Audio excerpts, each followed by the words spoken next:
The days in which the disciples could walk beside the Master and hear such teachings were numbered, but as yet, so little did they realize it. Very soon now, he was to enter Jerusalem as the Messiah. But before he reached that day, there still were incidents to lift the hearts of Christendom. On the way out of the city of Jericho, just before Jesus and his disciples started the long climb through the dangerous rocky valley that led upwards to Jerusalem, they came upon an old beggar by the wayside, whose name was Bartimaeus. Friend, what is this great commotion passing through the streets? Keep back against the wall there, Bartimaeus, if thou wouldst not be trampled underfoot. Who cometh here? Wherefore this multitude? It is Jesus of Nazareth who passeth by. The worker of so many miracles. Oh, that I could talk with him, that he might come to me. Jesus, thou Son of David, have mercy on me. There be many others behind him who have been seeking words with him long ere thee, old man. Thou Son of David, have mercy on me. Now he hath heard, and thus hath altered not alone Jesus, but all the multitude. Be of good company. Rise and let me lead thee to him.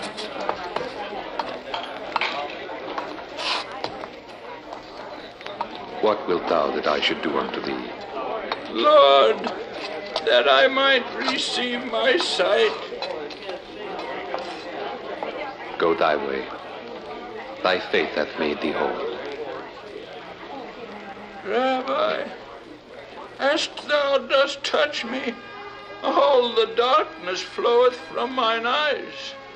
I do behold thee now. I do behold all these about me. I do behold the sunshine and the shadow. I can see. And Lord, I give thee thanks, and I ask no more than that I too might join this multitude which cometh after thee.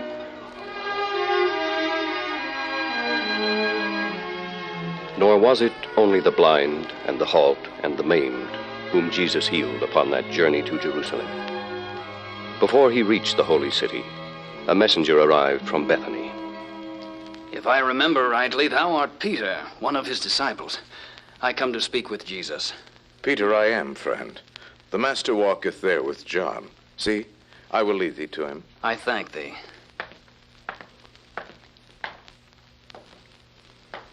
Master, I bring thee greetings from Mary of Bethany, but I also bring thee ill tidings. For behold, Lord, he whom thou lovest is sick.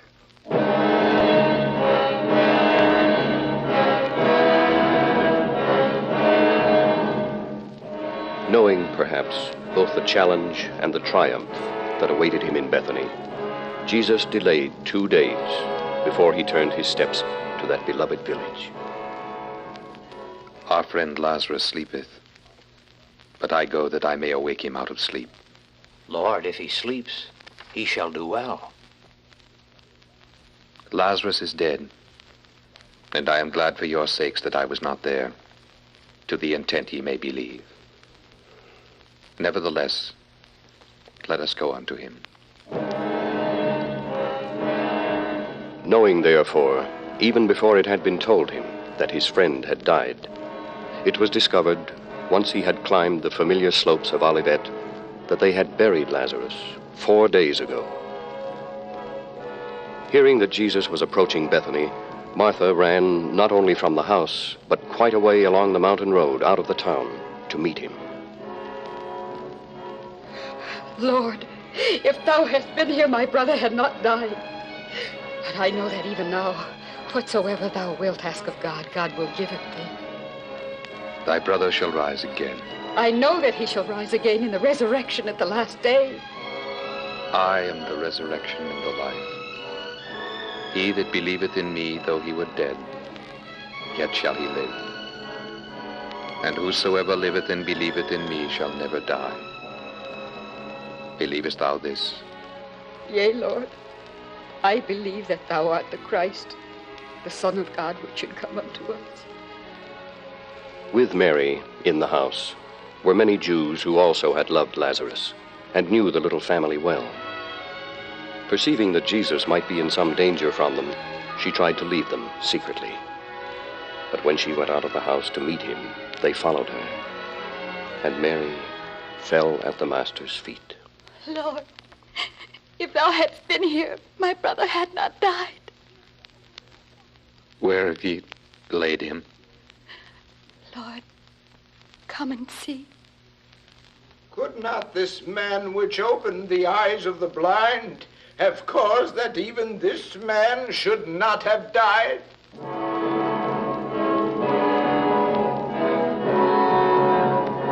Sorrowfully, they brought the Master to the grave, a cave in the hillside against which a stone had been rolled. And Mary and Martha and the grieving Jews, with the disciples, stood silently behind him, watching.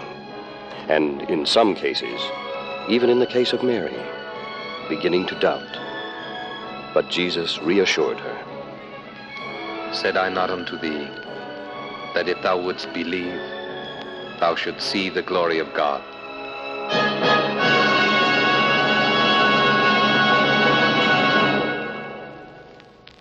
Take ye away the stone.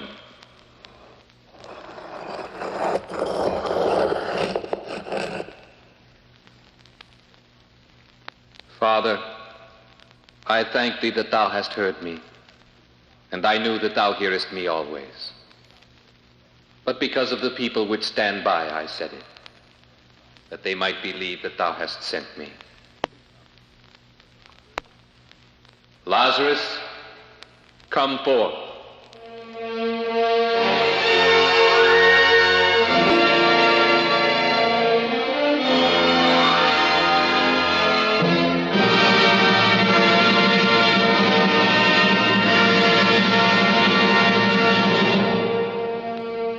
And then it was, St. John informs us, that Lazarus came forth, bound hand and foot with grave clothes, and his face was bound about with a napkin.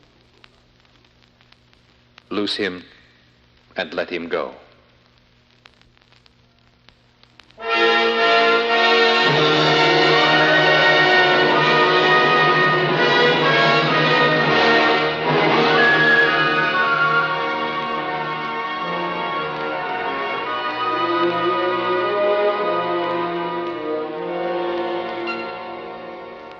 Jesus spent that night at Bethany with his disciples. The next day would mark, as it were, the beginning of the end, for it would see the great triumphal entry into Jerusalem, the day that Christendom now celebrates as Palm Sunday. Already in the great city, the preparations for the Passover were being hurried on all sides, and pilgrims to the Paschal feast had started to arrive by every road, from every corner of the land. It was as if the Master knew now that the fullness of his time was come. From now on, he would go forward to the people as the Messiah, the chosen one, whose coming had been prophesied. And something of this bold and yet inevitable purpose must have seized the disciples on this sunlit morning as they set off with their Master down the mountain road and round the shoulder of the Mount of Olives.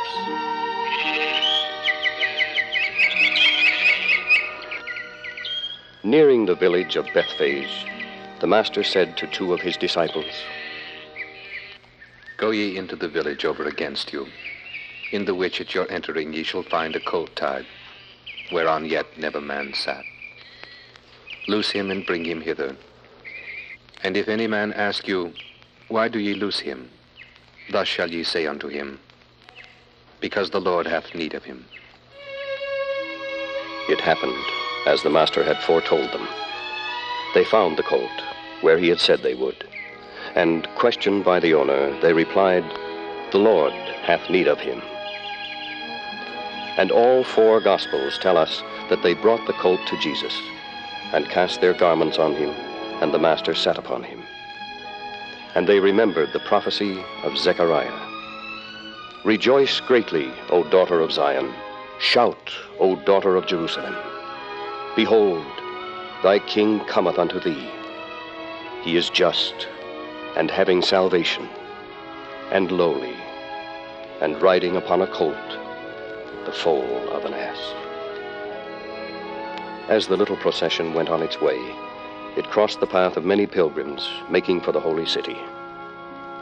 And rounding the brow of the hill, they came at last in sight of Jerusalem, the gilded roofs of its temple, and the gleam of its marble walls spread out below them, beyond the valley of the Kidron. The Master's eyes, shining with the fires of prophecy, saw beyond the shimmering sight that met his eyes into the terrible destruction that would level the city in just the space of a few more years. There, in the courtyard of the temple below him, his mother had brought him as a boy. There, he had walked with many others from his own familiar Nazareth, the Nazareth that had rejected him. And we are told that as he looked upon the city, Jesus wept over it. He said aloud, If thou hadst known, even thou at least in this thy day, the things which belong unto thy peace, but now they are hid from thine eyes. For the day shall come upon thee, that thine enemies shall cast a trench about thee, and compass thee round, and keep thee in on every side, and shall lay thee even with the ground, and thy children within thee, and they shall not leave in thee one stone upon another, because thou knewest not the time of thy visitation. Those around him could not begin to know how literally those somber words would be fulfilled. And this, in any case, was a day of rejoicing.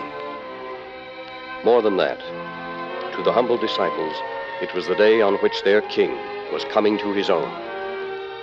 Caught up in the spirit of that moment, they led him down to the very gate of the holy city.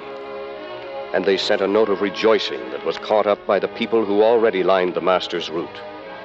For he came now openly as the Messiah.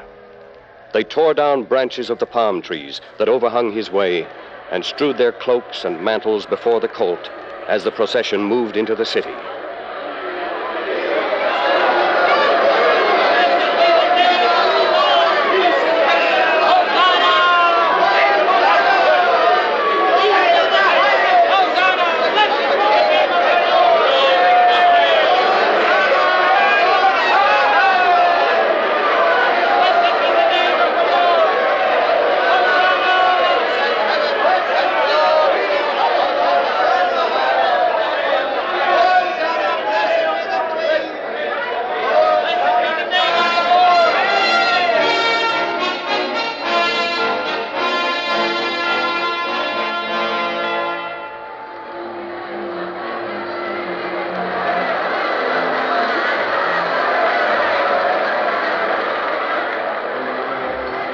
Some of the Pharisees among the crowds dared to make known their irritation at the scene.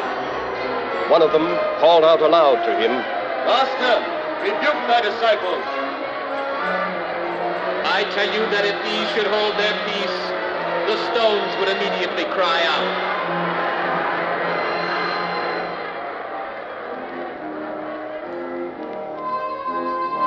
And now, at the temple, boldly he took a step which he knew must inevitably drive to further action the Jews who sought a cause to slay him. Over 2 million Jews are said to have assembled in the holy city for the Passover. And the densest crowds of all would be trying to get through the court of the Gentiles toward the holier halls of worship behind it. Yet brazenly bargaining men had now filled the place with their droves of oxen and their cages of hapless doves. And all around them were the booths of usurers. It was no passive preacher, but a vigorous young man, a man aroused to scorn by all this desecration, who now took action in this situation. With his own strong hands, he overthrew the tables of the usurers, driving them before his face out of the sanctified enclosure, showing no mercy to its clamoring defilers.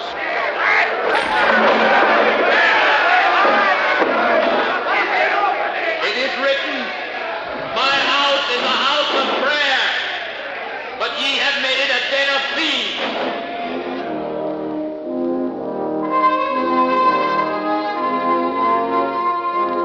So now, the die was cast. Jesus had not only allowed his followers to acclaim him as the Messiah, but had openly defied the authority of the priests by his cleansing of the temple itself.